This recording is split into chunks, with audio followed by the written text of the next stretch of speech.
Bom dia.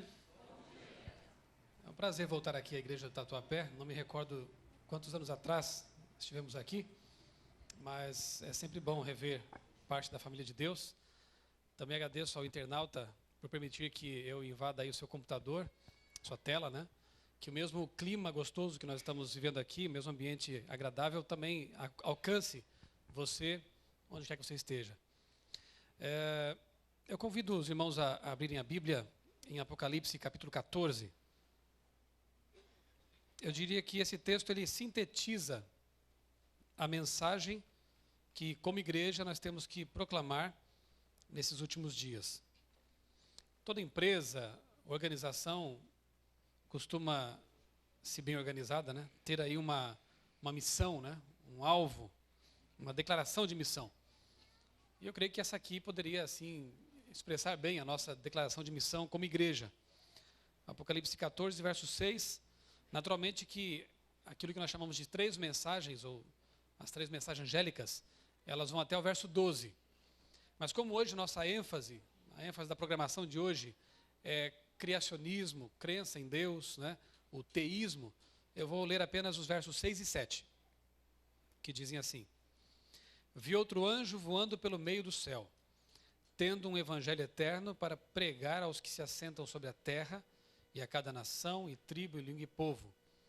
Que mensagem esse anjo simbólico proclama? Verso 7, dizendo em grande voz: temei a Deus e dai-lhe glória, pois é chegada a hora do seu juízo, e adorai aquele que fez o céu, a terra e o mar e as fontes das águas. Portanto, a mensagem que a igreja tem que proclamar, entre outras coisas, envolve o criacionismo. Você percebe que João ali, ele fez um Ctrl+C, Ctrl+V de Êxodo 20, né? Ele copiou e colou ali no Apocalipse. O mandamento do sábado, o quarto mandamento, coloca a razão pela qual temos que reservar esse dia para adorar a Deus. Qual é a razão? Porque em 6 dias fez o Senhor os céus, a terra, o mar e as fontes das águas. E aí João pega essa linguagem e aplica ali, dizendo que esse povo, representado por um anjo, deve proclamar ao mundo todo que existe um Deus a quem temos que temer, respeitar, amar, porque Ele é o nosso Criador. Porque Ele criou o universo, criou tudo. E o sábado, de modo muito especial, Ele celebra essa criação. Ele aponta para o Criador. Por isso nós, os adventistas, entre outras pessoas do mundo, reservamos o sábado para fazer essa celebração, né?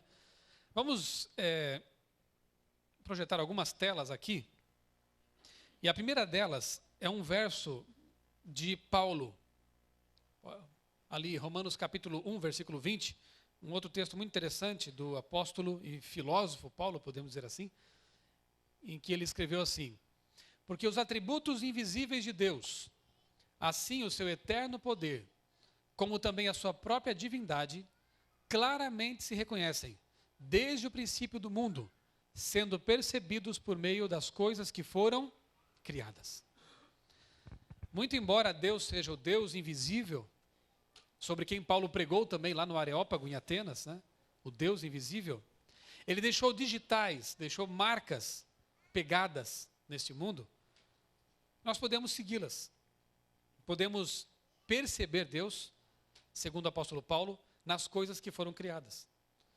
Só que há muitas pessoas, e um grupo delas está crescendo bastante, daqui a pouco eu mostro que grupos são esses, né, que estão dando as costas para essa revelação que para nós é tão evidente, de que um relógio aponta para um relojoeiro.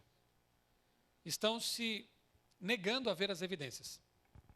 E querem limitar a sua visão de mundo ao aspecto apenas naturalista, como se o mundo fosse apenas aquilo que pode ser perceptível pelos nossos sentidos.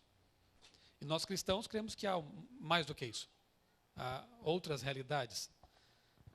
E estamos em boa companhia também, porque eu vou mostrar daqui a pouco que os próprios fundadores da ciência tinham essa percepção também. Pode passar a próxima ali? Eu dividi essa nossa conversa aqui, né, em alguns blocos, 3 ou 4 blocos. E o primeiro, você pode achar estranho, o tema não é sobre por que crer. Sim, mas antes de nós passarmos para as evidências de que existe realmente um Criador, vamos pensar um pouquinho sobre o que creem aqueles que não creem. Como assim? Os que não creem, creem? Veremos que, de certa forma, sim, né? Veja, eu disse há pouco que esse grupo tem crescido. O grupo dos que se dizem sem religião. Até os anos 70, os que se declaravam sem religião, representava apenas menos de 1% da população. Era um grupo bem pequeno mesmo. Inexpressivo quase. Já nos anos 90, 20 anos depois, esse grupo já representava aí 5,1% da população. E hoje, os que se dizem sem religião já chegam a 7% da população. Divididos em 3 grupos. Vejam. Primeiro grupo são os que não têm religião, mas porque não são praticantes de uma religião, né?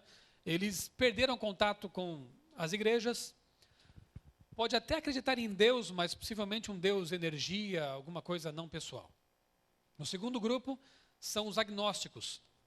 São pessoas que não se posicionaram ainda, estão em cima do muro. Até que eles provem ou lhes deem evidências suficientes, eles não se declaram nem ateus, nem crentes.